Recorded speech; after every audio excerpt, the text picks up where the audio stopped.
میں دوبارہ کہہ رہا ہوں، not as a public prosecutor, as a تجزیہ کار، میں یہ کہوں گا کہ یار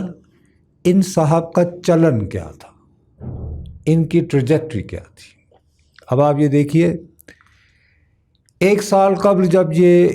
نکالے جاتے ہیں، نکالے گئے ہیں ایک آئینی طریقے سے، تحریک عدم اعتماد جو ہے یہ آئین میں لکھا ہے اس کا طریقہ کار، ووٹ آف نو کانفیڈنس، ان کے خلاف ایک ووٹ آف نو کانفیڈنس ہوا۔ اس میں ہم یہ بات ماننے کو تیار ہیں کہ وہ ووٹ آف نو کانفیڈنس اس وجہ سے آ سکا ان کے خلاف کہ سیم پیج نہ رہا، لیکن اس کو مکمل سازش قرار دے دینا اور اس کا پھر وہ لفافہ لہرا کر بیرونی سازش۔ اچھا، اگر یہ وہاں تک بات محدود رکھتے تو شاید ہم کہتے ہاں بھئی یہ امریکہ کے خلاف بلڈ کر رہے ہیں، آخر انہوں نے بھی تو دکان جلانی ہے اپنی سیاست میں۔